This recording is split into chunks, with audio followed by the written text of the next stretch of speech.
Yesh koach to Weisman. Is that right? Am I saying that correctly? Yeah.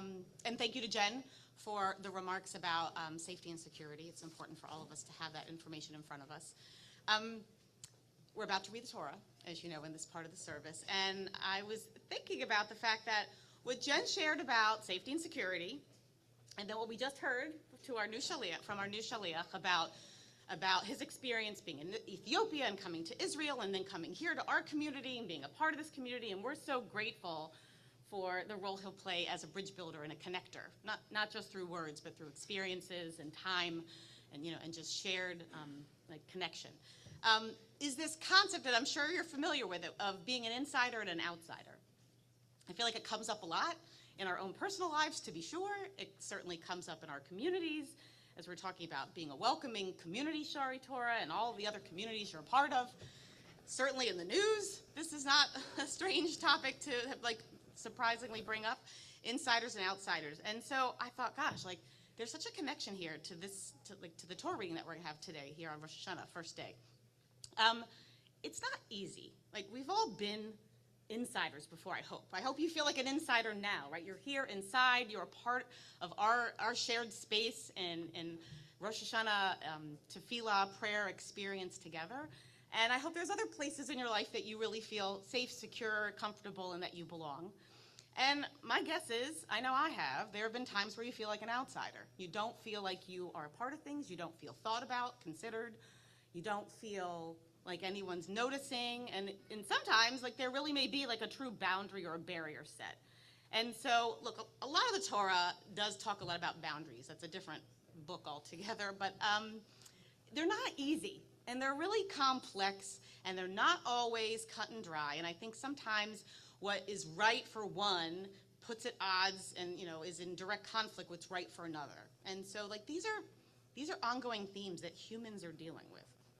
And so today's parsha, I think, is really the quintessential example of that, insider-outsider. There's a lot of human emotions that go with relationships, with family, community, family systems.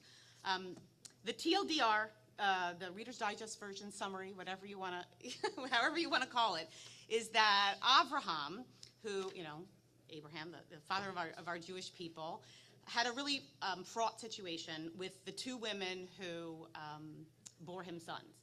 He has his wife, Sarah, and then her handmaid, Hagar. And it was a really uncomfortable circumstance for all of them. And what ended up happening is that Avraham, under tremendous duress, had to cast out Hagar with her son Ishmael because Sarah was really uncomfortable and did not feel safe and secure because of the relationship that she was afraid her son Ishmael would have on Sarah's son, Yitzchak, Isaac. And so here's this ancient family drama, which I think seems like any reality show you might watch on Bravo or some Netflix series that you could find, because it really is complicated. And what's so interesting is in the mix of, Avraham's despair over this situation and Sarah feeling incredibly fearful and, unsteady in her relationships, Hagar, who has some sets of feelings, and then once she's in the wilderness, reaches a point of desperation, fearing for her son's life, out in the wilderness. And then there's God in all this, who somehow finds a way, because, the divine, where he really is there to inspire us, finds a way to connect compassion and consideration for both the insiders and the outsiders.